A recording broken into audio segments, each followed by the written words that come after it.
Louvado seja aquele que vive e reina para todos sempre, nosso Senhor Jesus Cristo. A Ele toda a honra, a Ele toda a glória, todo o nosso louvor, a Ele que está aqui neste lugar. Que bom, que bênção, meus irmãos, o último culto deste ano, segundo o nosso calendário, né? E é uma alegria estarmos juntos aqui, dividindo este momento de gratidão, de adoração ao Senhor, por tudo que Ele fez neste ano. Não foi um ano fácil, talvez mais difícil para uns, menos para outros, mas o importante é que nós vencemos mais essa jornada, e uma nova jornada se anuncia aí.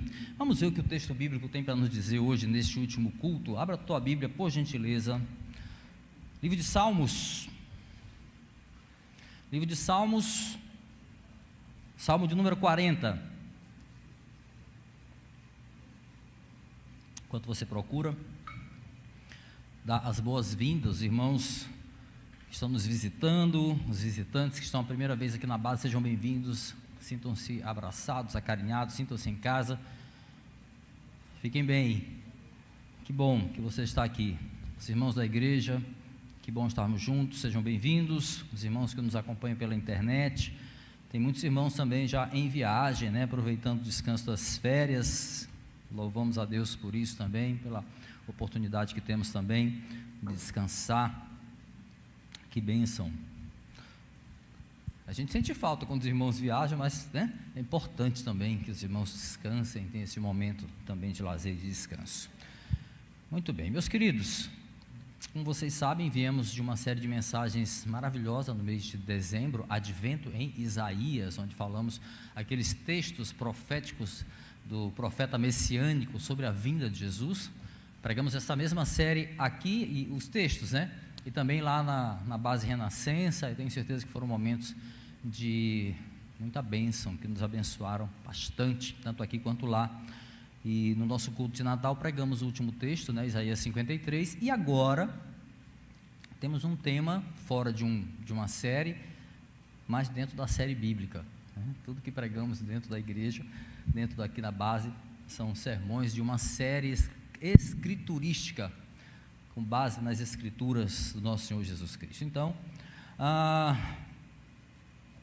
Salmo 40, nós vamos ser só os 3 primeiros versículos. Eu vou ler na NVI, a Nova Versão Internacional, botei aqui para você, se você quiser acompanhar na versão que eu vou ler, tá bom? Vamos ler juntos, com reverência, atenção, essa é a palavra do Senhor. Diz assim o texto bíblico: coloquei toda a minha esperança no Senhor, Ele se inclinou para mim e ouviu o meu grito de socorro. Ele me tirou de um poço de destruição, de um atoleiro de lama, pôs os meus pés sobre uma rocha e firmou-me num local seguro. Pôs um novo cântico na minha boca, um hino de louvor ao nosso Deus. Muitos verão isso e temerão e confiarão no Senhor. Feche teus olhos, vamos orar juntos. Senhor, louvamos o teu santo e bendito nome, tu que és Deus de graça, de misericórdia, de amor, um Deus que tem o domínio nas tuas mãos e tem o controle de todas as coisas. És soberano sobre todas as coisas, Senhor. A tua palavra é inerrante, ela é nosso manual de fé. Te agradecemos, ó Deus, pela liberdade que temos de ler, de ouvir e aprender com a tua palavra. Em nome de Jesus te pedimos, ó Deus, que ela fale conosco de forma clara, de forma que venha nos alimentar espiritualmente, nos instruir na tua santa palavra e nos firmar os pés cada vez mais sobre a rocha eterna. Assim nós te louvamos, te agradecemos, em nome de Jesus, amém. Que bênção. Meus irmãos, se eu perguntar para vocês qual a frase mais ouvida e mais dita por nós, todos nós, no último dia de cada ano, cada 31 de dezembro, qual é a frase que a gente mais diz, a que a gente mais ouve? Feliz Ano Novo. Não tenha dúvida, essa é a frase, com certeza, a expressão mais pronunciada nos dias 31 de dezembro, por todas as pessoas, seja crente ou não, é a frase que a gente mais ouve, a frase que a gente mais diz. Mas, entre o desejo contido nessa frase aí, qual o desejo? De que tenhamos um ano feliz, não é isso? Entre esse desejo e a realidade, do que será de fato o nosso novo ano, pode haver uma certa distância. Desejo e realidade são situações, às vezes, bem diferentes. Mas, afinal, a gente pode se perguntar como a gente pode ser feliz num mundo tão triste que a gente vive. Nesse mundo pecaminoso, materialista, individualista, perverso em que nós vivemos. Como dá para ser feliz? Um mundo que costuma estabelecer padrões de felicidade, rótulos que muitas vezes nada tem a ver com a realidade da maioria das pessoas, a maioria dos brasileiros, podemos trazer mais para a nossa realidade. Um mundo que estabelece padrões, por exemplo, que diz que ser feliz é não ter problemas, ser feliz é ter dinheiro sobrando, dinheiro no bolso, ter saúde perfeita, isso é que é o sinônimo de felicidade, ter o emprego perfeito, ter o casamento perfeito, a igreja perfeita, o pastor perfeito, amigos perfeitos, né? O mundo talvez diga, olha assim, se você tiver isso, você vai ser feliz. Para o mundo, meus irmãos, felicidade, ela está associada a um estado de satisfação. Se eu estou satisfeito, eu estou feliz. Felicidade está relacionada a um estado de bem-estar perene ou permanente, algo que se prolonga, um mundo onde desejos são realizados. Então, assim, eu estou feliz que tudo se realize, né, no ano que vai nascer. Tem até uma música que fala isso, né? Mas o que diz a Bíblia sobre felicidade? O que dizem as Escrituras? Qual o padrão de felicidade segundo a palavra de Deus? Esse texto aí que nós lemos, com certeza tem algo a nos dizer sobre isso. Nós vamos chegar lá. No seu livro, não sei se alguém já leu, Ladrões da Alegria, o reverendo Hernandes Dias Lopes, ele diz o seguinte, que ser alegre é um mandamento. Se não vejamos, quando estava preso em Roma, onde provavelmente escreveu a carta aos Filipenses, à igreja de Filipos, Paulo vai dizer o seguinte: alegrem-se sempre no Senhor. Novamente direi, alegrem-se. Meus irmãos, a gente vê que o verbo aí é imperativo, alegrem-se, ele repete, novamente direi, alegrem-se sempre no Senhor. A gente vê que o verbo imperativo destaca a ordenança, né, do Senhor, mas destaca também uma atitude, não é só uma obediência pela obediência, mas algo que requer de nós atitude. Situação complicada agora, né?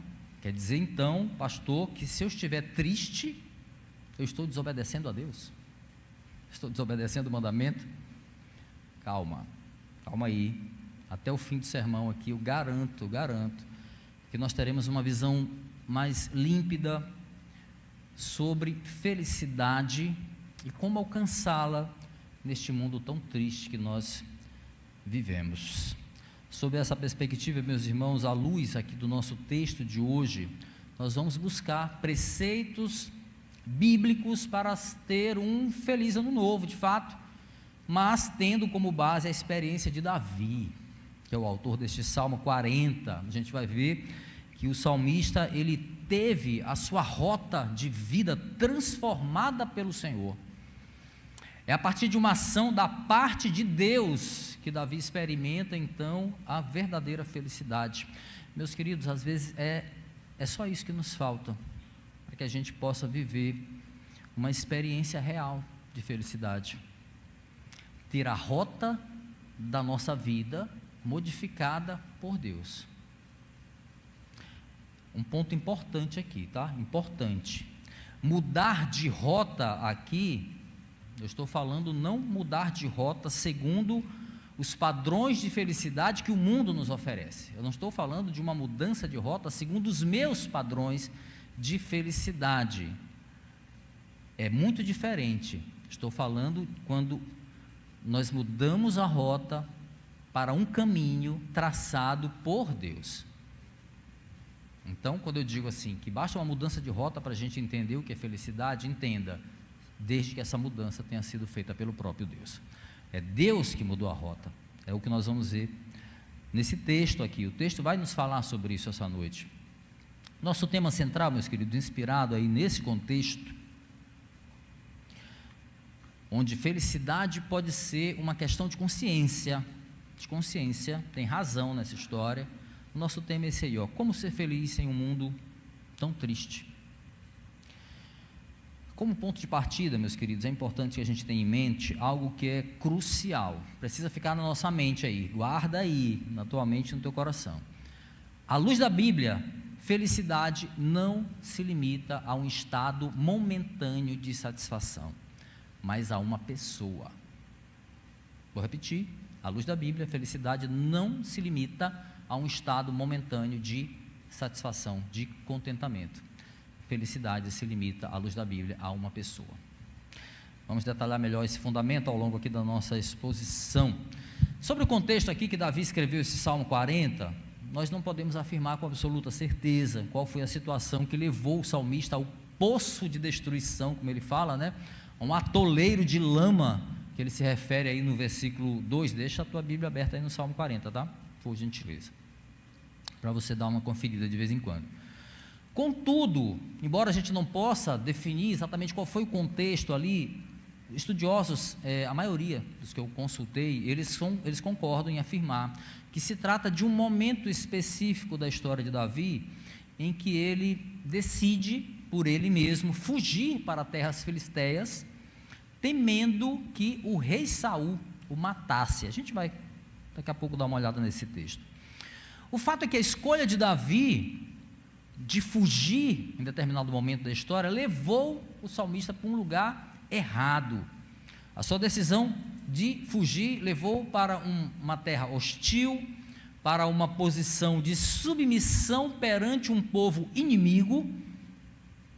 E aí acontece o que ele vai narrar, o que ele chama de poço de destruição, de atoleiro de lama. Adiante nós vamos resumir, essa história direitinho, entender melhor a relação do Salmo com esse contexto na vida de Davi, tá bom? Para início de jornada aqui, meus irmãos, vale pontuar que Davi escreve o Salmo 40 para celebrar, é um salmo de celebração. E o que é que ele celebra? Exatamente o fato de Deus tê-lo retirado de um lugar terrível e colocado ele num lugar seguro, com os pés firmados sobre a rocha. Então Davi está celebrando isso, em forma de poema, né? Ele vai afirmar que essa mudança de estado da sua vida é uma obra do Senhor. Ele passa de um estado de penúria para uma nova realidade. Muito bem, vamos mergulhar no texto agora, meus queridos. Quando nós olhamos para as Escrituras, e hoje especificamente aqui para este Salmo de número 40, nós vemos que a alegria ou felicidade, ela não deve estar necessariamente atrelada a um sentimento, tá? Mas a um estado de vida. Então veja que um sentimento é algo muito fugaz, é algo muito emocional.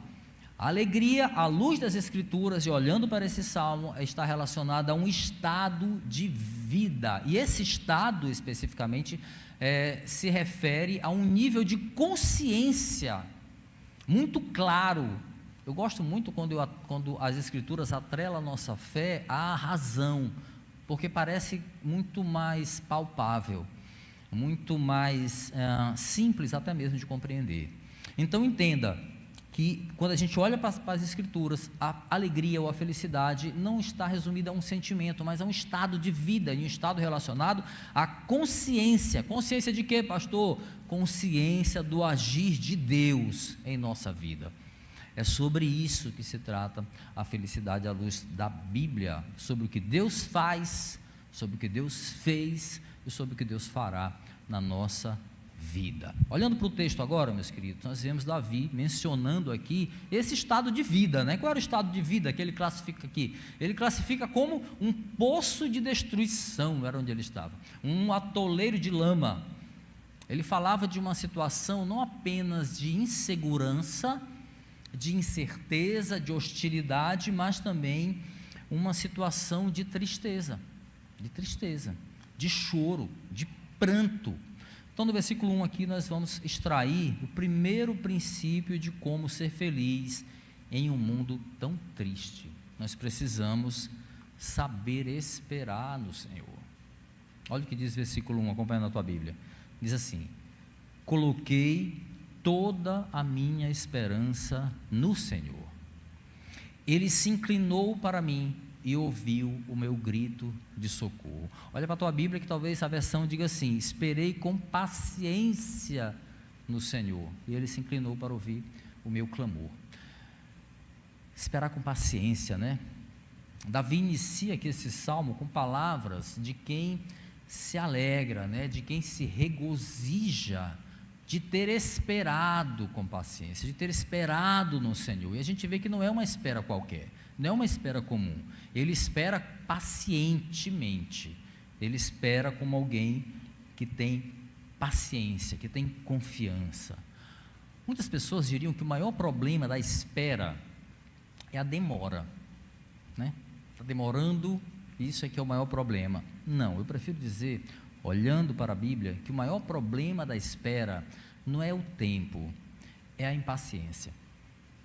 É a impaciência, ou seja, a maior dor para quem espera não costuma vir de fora para dentro, e sim de dentro para fora. Às vezes, as nossas angústias, as nossas esperas, que parecem intermináveis às vezes, afetam a nossa fé, mas afetam a nossa consciência de que nós temos um Deus que ouve o clamor do seu povo. Nós temos um Deus que inclina os seus ouvidos para ouvir o nosso socorro, mas a espera nos faz esquecer disso, a impaciência nos faz esquecer isso, as angústias, o sofrimento nos faz esquecer que há um Deus ouvindo o nosso clamor. Lembra que lá no início nós falamos que felicidade não deve estar atrelada a sentimentos, mas a um estado de consciência, um estado de consciência muito claro sobre o agir de Deus sobre as nossas vidas. Não foi isso que nós falamos? Pois é, esse aqui é o ponto para a gente refletir exatamente sobre isso que nós dissemos lá. A nossa impaciência, meus irmãos, entenda, a nossa impaciência jamais pode ser maior do que a nossa certeza de que Deus nunca deixa de agir em favor daqueles que o buscam. Ou seja, se eu estou esperando, a impaciência não pode ser maior do que a minha consciência de quem Deus é e como Ele age. Ele age como as Escrituras nos dizem. Ele inclina os ouvidos para ouvir o nosso socorro. E às vezes as circunstâncias nos fazem esquecer. Outro problema, que muitas vezes que nós não percebemos a maneira como Deus responde às nossas necessidades. Aí é que está. Embora saibamos que Ele inclina os ouvidos, a resposta não é a que a gente quer ouvir, nem no tempo que a gente quer ouvir. Certa vez eu assisti um filme, esqueci o nome, senão eu ia recomendar. Mas uma frase que me chamou a atenção, porque trata-se da felicidade. Então, um estudioso sobre felicidade, ele diz nesse filme uma frase assim: muitos buscam tão loucamente a felicidade que não percebem a felicidade que há na busca. Eu não lembro o nome do filme, vou botar depois para vocês. O que, em outras palavras, isso quer dizer? Que o anseio, a vontade desesperada, loucamente, como ele fala aqui, né, de chegar a uma satisfação, muitas vezes nos cega para a beleza do caminho que nós percorremos aí, na busca dessa realização. Não atentamos para as lições que Deus está nos dando, enquanto caminhamos, não atentamos para o aprendizado que nós recebemos na caminhada, muitas vezes tortuosas, e muitas vezes a beleza está nisso, a felicidade está nisso. Estamos tão ansiosos para o destino final, que nós esquecemos de perceber Deus respondendo durante a caminhada, né? Durante a espera. Muitas vezes a gente está esperando e esquece de perceber Deus respondendo muitas coisas, nos ensinando. Nós deixamos de notar pela impaciência o tratar do Senhor na nossa vida, esquecemos de observar ali o oleiro amorosamente trabalhando no vaso, né? Cuidadosamente, às vezes tem que quebrar o vaso, refazer o vaso com muita calma, com muito carinho, e a gente quer logo resolver o problema. a gente precisa vigiar esse perigo que é a impaciência, que muitas vezes rouba a nossa alegria, rouba a nossa felicidade, nos impedindo de ver a beleza da espera. Pois é, Davi soube esperar com paciência no Senhor. Ele coloca toda a sua esperança em Deus, como diz a palavra, apesar da consciência que ele tinha de que as suas atitudes erradas o levaram a um lugar de tristeza. A gente vai já ver melhor sobre isso. Embora ele comece o Salmo 40 aqui com palavras de quem compreende o valor de uma espera confiante no Senhor, Davi precisou sofrer consequências de uma decisão equivocada que ele tomou, tão equivocada que acabou levando o salmista a estar no lugar onde ele não deveria estar, porque por um momento ele deixa de confiar no Senhor. O verso 2, então, aí nós vamos ver, aponta o segundo princípio, meus irmãos, de como ser feliz em um mundo tão triste. Nós precisamos reconhecer o agir de Deus sobre nossos erros. Olha o que diz a primeira parte do versículo 2, diz assim: Ele me tirou de um poço de destruição, de um atoleiro de lama. Queridos, para um homem acostumado com guerras como Davi, se vê numa situação dessa é dolorosa. Ele chegou no momento da sua vida onde ele estava acuado, onde ele olha em volta e não vê nenhuma saída daquele buraco onde ele mesmo havia se colocado, e a sua única opção diante dessa situação é olhar para o alto, suplicar por socorro. Mas que poço de destruição é esse aí? Que atoleiro de lama seria esse, o qual Davi se refere aqui? Davi teve uma vida turbulenta, né? Ele cometeu uns pecados que só a graça do Senhor, literalmente falando sobre a vida dele. Então há diversas possibilidades, situações que poderiam ser encaixadas aqui no contexto desse salmo, onde ele esteve nesse lugar onde ele descreve aí. Mas eu vou considerar aquela que ela é mais comum entre os estudiosos que eu consultei. O que leva Davi a essa situação está lá em episódios narrados no primeiro, lá nos últimos capítulos do primeiro livro de Samuel, que vai mostrar um momento conturbado na vida do então futuro rei de Israel.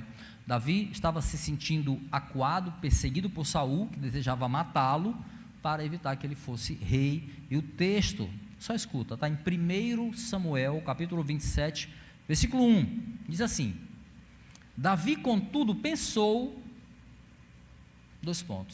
algum dia serei morto por Saul, é melhor fugir para a terra dos filisteus, então Saul desistirá de procurar-me por todo Israel, e escaparei dele. A primeira frase aqui desse versículo já sinaliza que os passos seguintes de Davi não iam acabar bem. Por quê? Porque o texto diz assim, Davi contudo pensou. Outras versões traduzem melhor o sentido, porque diz assim: Davi pensou consigo mesmo, ou ainda, disse porém Davi no seu coração. Então a frase denuncia aqui que aquele não era um pensamento alinhado aos planos de Deus, foi uma coisa que Davi pensou com ele mesmo, veio de Davi aquele pensamento, aquele plano que ele pensou com seu coração, era um pensamento vindo de um coração atormentado, de um coração temeroso. Gente, um coração atormentado, um coração temeroso, o coração do homem já é enganoso, mas ele, com essas circunstâncias, atormentando o coração, não tome decisão, porque senão vai ser errado, a tendência é tomar a decisão errada. Mas isso aconteceu com ele estava com o coração atormentado, ele estava acuado, então ele pensa com ele mesmo: tive uma ideia, vou fugir para a terra dos filisteus, porque ali Saul não vai querer me importunar. Agora analise o seguinte comigo aqui, meus irmãos. Davi sabia que havia uma promessa sobre a vida dele. Qual era a promessa? De que ele seria Deus sobre Israel, que ele seria rei sobre Israel. Isso ele recebe do próprio Deus. Samuel vai lá e unge Davi para ser rei de Israel. Ele sabia disso. Então, como ele pôde considerar a possibilidade de ser morto por Saul antes da promessa se realizar? Veja como estava confuso o coração de Davi. As circunstâncias desfavoráveis, meus irmãos, e aí a gente vai se encaixando, tá? As circunstâncias desfavoráveis levaram Davi a desviar os olhos da promessa. Ele tirou os olhos do Senhor e colocou os olhos onde? Em si mesmo. Interessante que antes desse episódio aqui, de 1 Samuel 27, antes de Davi decidir fugir para a terra dos filisteus, o próprio Saul, meus irmãos, declarou o que já estava escrito nos planos de Deus. Tem aquele episódio em que Davi tem a oportunidade de matar Saul, mas não mata. E aí 1 Samuel 24, versículo 20, após ter sido poupado por Davi, olha o que diz Saul: agora eu tenho certeza de que você será rei, e de que o reino de Israel será firmado em suas mãos. Veja, Saul parecia mais crente do que Davi, né? Ele acreditava mais na promessa do que Davi, diante das suas circunstâncias ali. Que coisa, né? Equívoco de consciência. Davi, por equívoco de consciência, decide seguir e confiar em si mesmo, no seu plano. A sua escolha vai levar ele para onde? Para o lugar errado. Para o lugar errado. Sem consultar a Deus, o que ele faz? Ele acaba onde? Num poço de destruição, num atoleiro de lama. Meus irmãos, geralmente é isso que acontece quando nós achamos que podemos agir à revelia da vontade de Deus. Quando nós depositamos o nosso senso de segurança nas nossas decisões. Atormentado aqui pelo medo da morte, que era o caso, né? Talvez cansado de fugir de Saul, ele traça o seu próprio plano de fuga, né? Então Davi descarta a solução que certamente viria de Deus, mas ele busca em si mesmo. Meus irmãos, para você refletir, o pecado da autossuficiência é um dos que mais nos impedem de viver a verdadeira felicidade traçada por Deus para nós.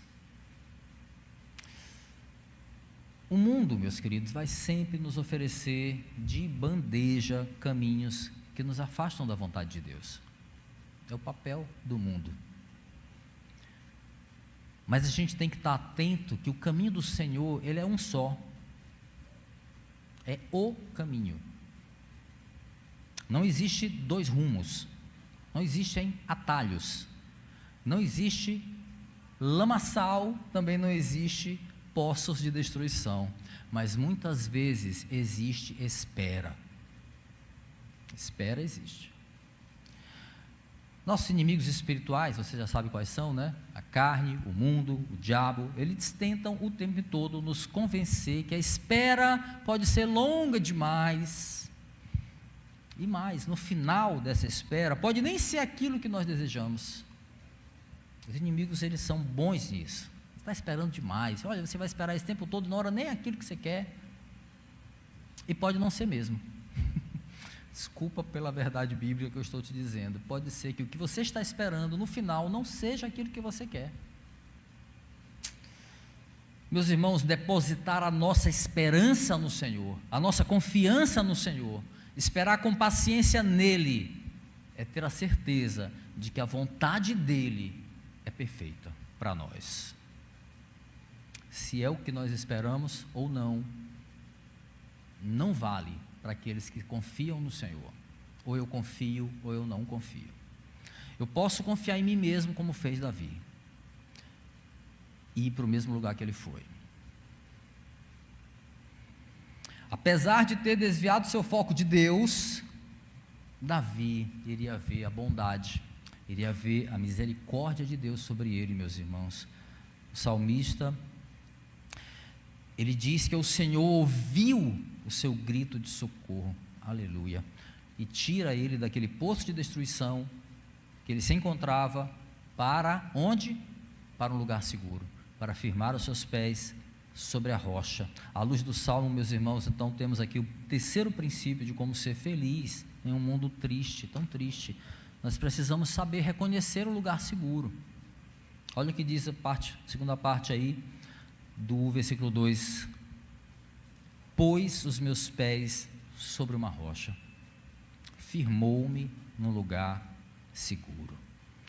Veja que Davi usa símbolos aqui, bem contrastantes, né, para mostrar o antes e o depois. Antes, atoleiro de lama, poço de destruição. Depois, lugar seguro, sobre a rocha. Esse contraste nos remete a outros contrastes da Bíblia, muito familiar para aqueles que têm já uma certa caminhada. Que contrastes são esses? Por exemplo, trevas e luz, condenação e salvação, pecado e santificação, morte e vida. A gente vê a toda hora esses contrastes na Bíblia, não é isso? Mas entre todos esses contrastes bíblicos, meus irmãos, existe um abismo intransponível para nós. Da morte para a vida, para nós é intransponível. Do pecado para a santidade, para o ser humano, é intransponível. Nós só podemos vencer esse abismo pela ação de Deus. O salmista é categórico ao afirmar, meus irmãos, foi o Senhor que o tirou. Ele não diz assim, eu com as minhas forças consegui sair daquele lamaçal. Não. O Senhor o tira de um poço de destruição. O Senhor coloca os seus pés sobre a rocha. O Senhor firma os seus pés num lugar seguro. Ao ressaltar o seu estado atual aqui, firmado em um lugar seguro, Davi deixa bem evidente que antes o lugar que ele estava era inseguro, era perigoso. Agora ele estava num lugar seguro. O contraste é que antes ele estava num lugar hostil, ele estava num local mortal, espiritualmente distante de Deus. Você está num lugar seguro, meu irmão? Os seus pés estão sobre a rocha? O contraste disso é um lugar perigoso, é um lugar hostil, é um lugar de morte. Quando ele decidiu habitar na terra dos filisteus, Davi se sujeitou, meus irmãos, aqui um pouquinho, contando um pouco mais da história, a ser servo. Pois é, ele que seria o rei de Israel, para fugir da morte, ele se sujeita a ser servo de um rei pagão, chamado Aquis. Era um rei de Gate, era uma região. E aí ele pede asilo para esse rei pagão, e o rei lhe dá. Claro que ele vai cobrar um preço por isso. Ele dá uma cidade para habitar. Essa história está lá nos últimos capítulos de 1 Samuel. O nome da cidade é Ziklag. Essa é a terceira opção, tá? Ziklag, não importa, era uma cidade, lá na terra dos filisteus. E ali o que acontece? Ele habita com as suas mulheres, com o seu exército, naquele covil do inimigo, por 1 ano e 4 meses, é o tempo que a Bíblia nos relata que Davi fica ali neste lugar, mas evidentemente que essa suposta paz, ela não dura, ela é passageira. Num dado momento, Davi se ausenta daquele lugar de Ziklag, se ausenta da cidade, e o que acontece? Inimigos invadem o local, amalequitas invadem, levam todas as mulheres, todas as crianças cativas, destroem tudo que eles tinham. Quando eles voltam, eles encontram tudo destruído. E a palavra vai dizer lá no livro de Samuel também, 1 Samuel capítulo 30, versículo 4, a situação era a seguinte: Davi e seus homens choraram amargamente diante da cidade destruída, choraram até não terem mais força, assim o texto diz, choraram até não terem mais força. E aí o que acontece? Os homens de Davi se voltam contra ele, pois é, responsabilizam o líder pela situação. Davi estava então vivendo o seu poço de destruição, ele estava num atoleiro de lama, e o que é pior, sem força para sair de lá. A gente tem que lembrar que o ponto da queda não foi quando eles se ausentaram da cidade, não, foi quando Davi resolveu agir por conta própria, foi quando ele resolveu agir à revelia da vontade de Deus. Mas aí o restante da história, meus irmãos, seguindo também no texto de Samuel, vai revelar o ponto em que o salmista volta para o eixo. onde ele retorna para o ponto certo. 1 Samuel 30, versículo 6 diz assim: Davi ficou profundamente angustiado, pois os homens falavam em apedrejá-lo. Todos estavam amargurados por causa de seus filhos e suas filhas. Aí agora, Davi, porém, fortaleceu-se no Senhor seu Deus. Aleluia. Resumindo a história, meus irmãos, Davi torna a se voltar para o Senhor.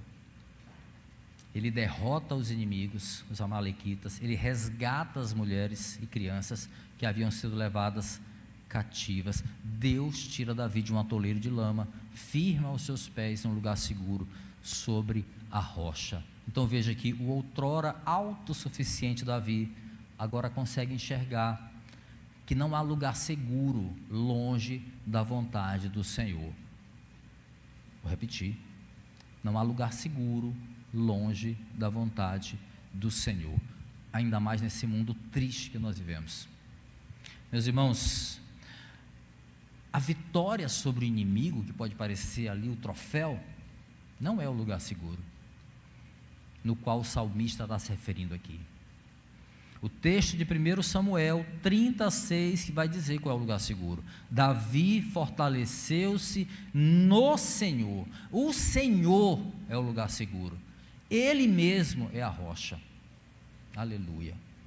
E aqui, meus irmãos, temos o que é mais importante para a gente tirar dessa história aqui. O que mudou para Davi não foi exatamente a ausência de problemas, isso é muito importante. O que muda para Davi não foi exatamente a solução daquele problema, o que mudou foi a sua consciência, o seu entendimento. Quando nos voltamos para o Senhor, Ele firma os nossos passos em lugar seguro. Fora da trilha da vontade do Senhor, meus irmãos, estamos sujeitos a lamaçais, a poços de destruição, no mundo que age competentemente, meus irmãos, para nos afastar de Deus. O mundo é bom nisso, muito bom. É bom em nos induzir a nos distanciarmos da verdadeira felicidade. Charles Spurgeon, ele faz uma analogia muito linda sobre esse versículo 2, esse verso 2 do Salmo 40. Ele diz o seguinte: ele diz que os pés sobre a rocha, eles representam fé e esperança, e a rocha sobre a qual Deus vai firmar os nossos pés, ou seja, a nossa fé e a nossa esperança, esta rocha é Cristo. Ele é a nossa rocha, é nele que podemos firmar a nossa fé e a nossa esperança, a nossa confiança também e a nossa espera. Está esperando? Espera nele, confia nele, ele é a rocha. E aí eu vou relembrar agora aquela frase que nós dissemos lá no início, por isso que eu digo, fica aí com ela na mente.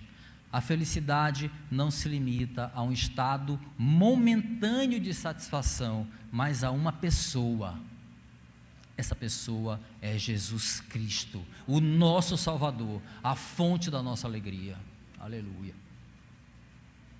E aí, meus irmãos, com o coração novamente alinhado, aos planos de Deus, Davi experimenta agora a alegria da graça, esse favor imerecido que nós recebemos. Após colocar o salmista em lugar seguro, o Senhor vai então lhe revigorar o entendimento, vai lhe dar um novo motivo para adorar. E assim a gente vê o quarto e último princípio de como ser feliz em um mundo tão triste. Nós precisamos desfrutar de uma consciência renovada. Olha o que diz o versículo 3: pôs um novo cântico na minha boca, um hino de louvor ao nosso Deus. Muitos verão isso e temerão e confiarão no Senhor. O livramento experimentado por Davi, meus irmãos, esse livramento leva ele a uma consciência renovada do papel de Deus na sua vida. Veja, Deus renova até o entendimento, a consciência. Que consciência que o Senhor é o único em que ele deveria esperar, em que ele deveria confiar, em que ele deveria depositar toda a sua fé, toda a sua esperança, e também que o Senhor é o único digno de adoração. No Salmo 18, versículo 31, vou só ler para você. Salmo 18, dá até para você recuar, está no 40, vai lá rapidão, para você marcar na Bíblia aí. Mas deixa o 40 aí marcado. Salmo 18, versículos 31 e 32, a mente renovada. Davi externa agora os frutos dessa consciência, em versos aqui, meus irmãos, cheios de gratidão, cheios de ação de graça, que devem servir, obviamente, de combustível para a igreja, em dias de angústia, em dias de sofrimento, em dias de tristeza. Salmo 18, versículos 31 e 32, diz assim: pois quem é Deus além do Senhor? E quem é rocha, senão o nosso Deus?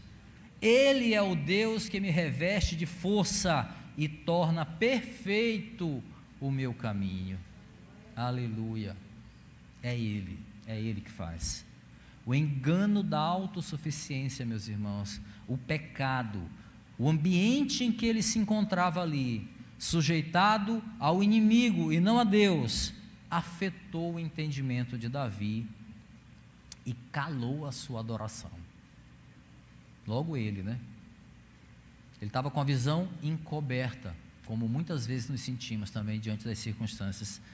Ele estava com a fé abalada.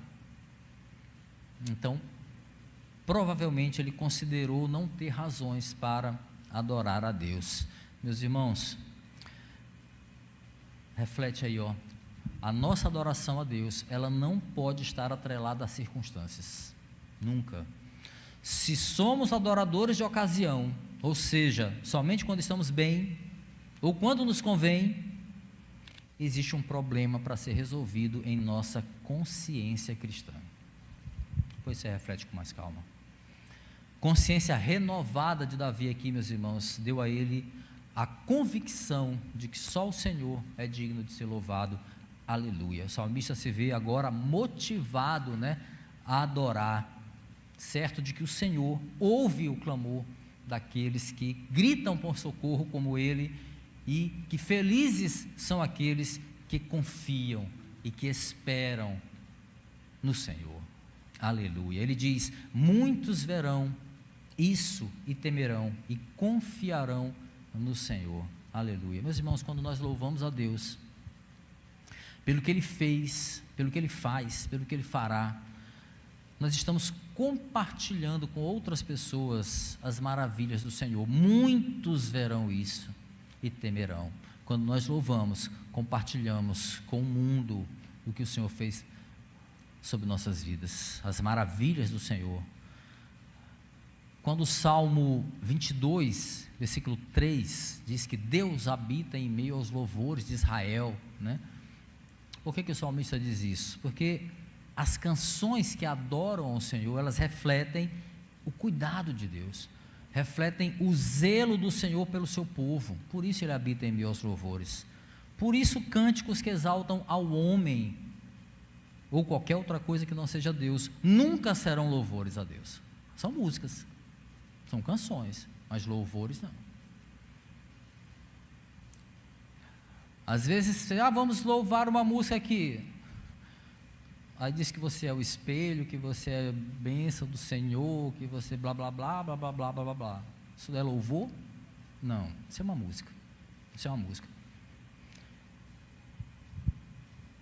Daí a preocupação, né, de que nossas canções que nós cantamos na igreja, sejam sempre bíblicas.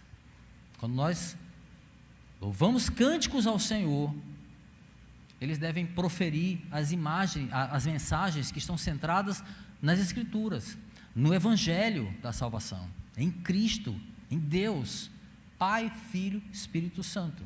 Além de adorar o único digno de adoração, um louvor bíblico, meus irmãos, é a palavra de Deus sendo semeada no coração das pessoas. Muitos ouvirão, né? Muitos, como diz o texto, muitos verão isso e temerão e confiarão no Senhor. Aleluia. Que todos os dias, meus queridos, Deus coloca em nós um cântico novo para Ele, um cântico de louvor a Ele, e que esse louvor possa se revelar em gratidão, em dependência dEle, e honra a sua palavra, essa palavra que nos alcançou. Vamos concluir, meus irmãos. Um cântico novo tem a ver com uma mente e com um coração instruídos na palavra, meus irmãos. E esse cântico que é instruído pela palavra, ele independe de circunstâncias. Eu adoro, sejam em circunstâncias boas ou más. Em Atos capítulo 16, versículo 25, tem a história de Paulo e Silas. Eles estavam na prisão em Filipos, haviam sido açoitados, estavam amarrados, acorrentados a um tronco, e ali eles cantam, eles oram e eles louvam o Senhor, ao ponto de os demais presos ouvirem: todos verão e saberão que o Senhor fez, né? E o carcereiro também ouve. Sabe por quê? Porque eles estavam cheios de Cristo. A felicidade do crente não deve ser alicerçada em momentos de satisfação. A nossa alegria é uma pessoa, Jesus Cristo. Nesse mundo de aflições, meus irmãos, sobre o qual Jesus nos preveniu muito bem: no mundo tereis aflições, né? João 16, 33. Os dias maus não faltarão, dores, guerras, poços de destruição, tudo isso faz parte da nossa vida, meus queridos, e muitas vezes são inevitáveis, não tem jeito, a gente vai passar por isso. Todos nós vamos passar por situações de sofrimento, em algumas delas estaremos de mãos atadas, não temos o que fazer, sem qualquer possibilidade, como Davi, de nos livrar com as nossas próprias forças.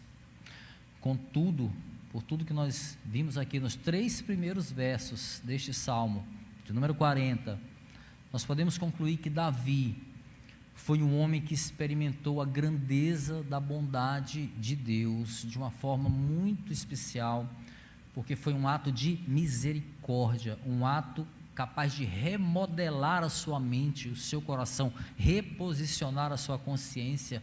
E o que ele ainda faz? Ele lhe dá um cântico novo. Aleluia. Davi recebe muito mais aqui do que uma vitória sobre um grupo de inimigos amalequitas. Ele recebe uma nova consciência sobre felicidade, um contentamento possível somente, meus irmãos, quando nós confiamos no Senhor, quando nós alinhamos a nossa vontade à sua soberana vontade, conseguimos experimentar o que o salmista experimentou. O salmista percorre caminhos que desagradaram a Deus, obviamente, e isso teve relação com o que ele sentia, com o medo, com a impaciência, com escolhas erradas, o engano do coração, pecado da autossuficiência, falta de entendimento. Tudo isso levou o salmista a desagradar a Deus por uma escolha equivocada. Mas quando o salmista se vê novamente no lugar seguro, firmado na rocha, aleluia, ele escreve com uma nova compreensão. Salmo 40, está aí aberto, não está? Olha o que ele diz lá no versículo 8. Ele diz assim: tenho grande alegria em fazer a sua vontade, ó meu Deus. A tua lei está no fundo do meu coração. Veja, ele pensou lá atrás com o coração e foi para onde Deus não queria. Agora, quando Deus traz, ele diz: a tua lei que está no fundo do meu coração, não a minha justiça, mas a tua justiça. Aleluia, Senhor. Quão grande alegria fazer a vontade do Senhor. Por meio de reviravoltas como essas aqui, meu irmão, minha irmã, o Senhor nos faz lembrar que nós somos dele,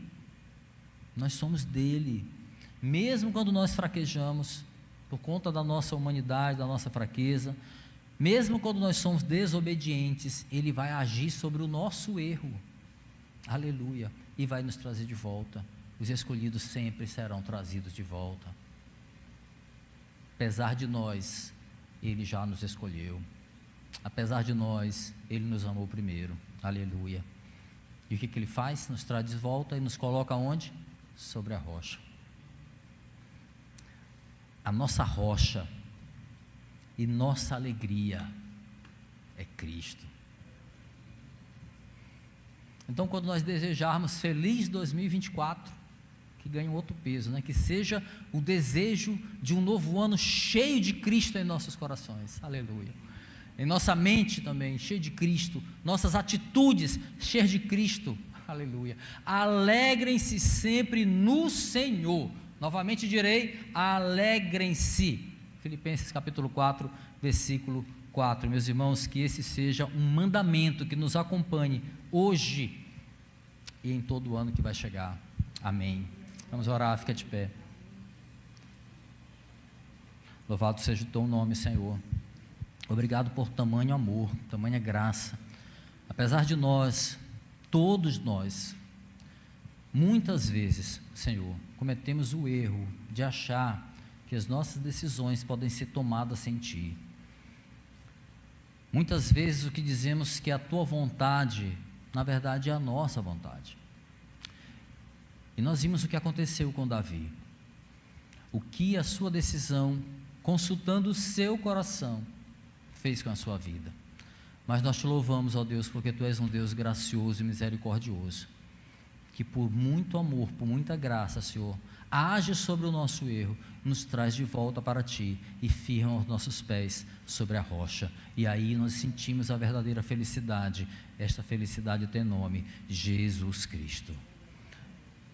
Nós oramos, ó Deus, que esta felicidade alcance aqueles que ainda não entenderam, aqueles que precisam sentir esta alegria, esta paz que excede o entendimento, que excede as circunstâncias.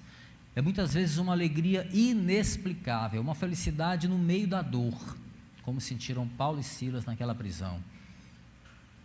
Talvez não seja uma felicidade conduzida por satisfação carnal, por sentimentos até de contentamento, mas é a felicidade da salvação, é a felicidade daquele que colocou em nós aquilo que jamais o mundo vai nos oferecer, jamais a alegria do mundo vai nos oferecer. O que nós temos é em Cristo Jesus, a vida eterna, a salvação. Muito obrigado, Senhor, pela Tua palavra, que ela seja instrutiva no nosso caminhar, não apenas hoje, mas durante todo o ano que se avizinha, Senhor, que nós possamos ser felizes em Cristo Jesus. É o que nós te pedimos, Senhor, em nome de Jesus. Amém.